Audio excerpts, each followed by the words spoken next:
Kami dari kelompok 4 akan memperkenalkan diri. Saya Wardania berperan sebagai Indah Baritu. Saya Ngudi Ramoti berperan sebagai Badit Kurinden. Saya Gita Yostari berperan sebagai kameramen. Saya Muhammad Rizky Zanuar berperan sebagai Ini Barito.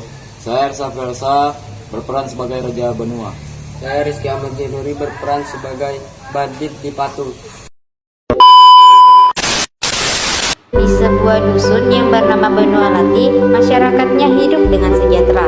Dusun tersebut dipimpin oleh Ini Baritu yang dikenal sebagai seorang raja yang adil dan bijaksana. Istrinya bernama Indah Baritu, wanita yang cantik rupawan dan berbudi luhur penuh kasih. Tidak mengherankan bila pasangan tersebut sangat disayangi oleh rakyatnya. Namun di balik semua kebahagiaan dan kesejahteraan yang dinikmati oleh masyarakat Lati, ada satu hal yang mengurangi kenikmatan tersebut. Ini Baritu dan Indah Baritu tidak memiliki anak, sedangkan usia kedua suami istri itu sudah tua. Padahal anak adalah penyambung keturunan dan penerus sejahtera kehidupan keluarga. Pada suatu hari, Ini Baritu pergi ke hutan untuk mengumpulkan kayu bakar. Sudah menjadi kebiasaan, si Mupi anjing kesayangan Ini Baritu selalu mengikuti kemanapun Ini Baritu pergi. Namun, hari itu terjadi peristiwa yang tidak biasa. Ketika melewati serumpu bambu petung, si Mupi menyala ke arah serumpu bambu petung tersebut. Ini Baritu memanggil-manggil anjing kesayangannya itu. Namun, si Mupi tidak menghiraukan panggilan tuannya. Mupi, kenapa kau gelisah dan terus-terusan menyala? Apa yang kau lihat? Tanya Ini Baritu sambil mendekati Mupi. Ada apa dalam bambu itu? Dengan penuh rasa heran dan tanpa pikir panjang lagi, bambu itu ditebangnya. Alangkah terkejutnya ia, ternyata di dalam bambu petung itu terdapat seorang bayi laki-laki yang sangat malang. Dengan perasaan sukacita, bayi ajaib itu dibawa pulang oleh Ini Baritu. Dari kejauhan sambil tergesa-gesa dengan wajah gembira, Ini Baritu bergerak-gerak memanggil istrinya. Hei, ambilkan sarung bayi, aku menemukan seorang anak.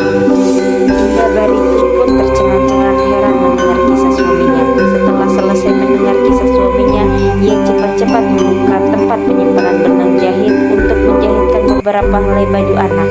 Namun alangkah terkejutnya dan herannya Indah Baritu karena dalam tempat penyimpanan benang itu terdapat pula seorang bayi perempuan yang sangat cantik dan bertubuh sehat. Harapan dan permohonan Indah Baritu dan Indah Baritu akhirnya dikabulkan oleh Tuhan. Atas hasil musyawarah 7 benua yang dipimpin oleh Ini Baritu, diambil kata sepakat bahwa kedua bayi diberi nama Badit di Patu dan Badit di Kurinden. Dan disepakati pula ketika keduanya dewasa kelak akan diangkat sebagai Raja Benua. Tanpa terasa 18 tahun telah berlalu. Badit di Patu dan Badit di Kurinden telah menjadi remaja. Keduanya sangat tampan dan cantik, bagai bulan dan matahari, laksana pinang dibelah dua. Pada tahun 1432, sesuai dengan musyawarah yang pernah disepakati oleh 7 benua, dilangsungkan perkawinan Badit di Patung dan Badit di Kurinden.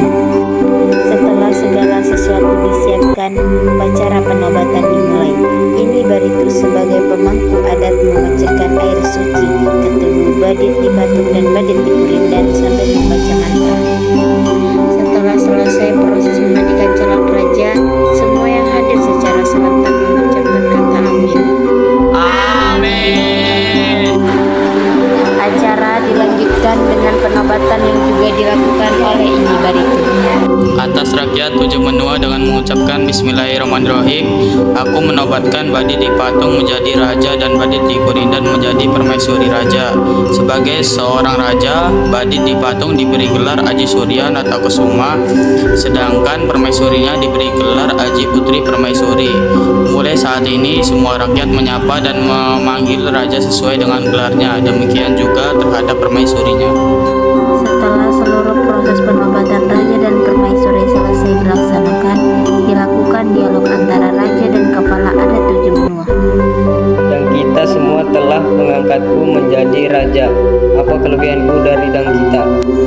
Tanya raja kepada para kepala adat. Kalau rakyat tidak taat kepada Andika, Andika berhak menghukum dan mendenda. Jawab Raja Benua. Selain itu, Dan tidak ada orang lain yang berhak menghukum dan mendenda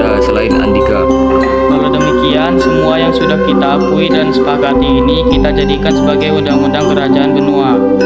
Sejak saat itu berdirilah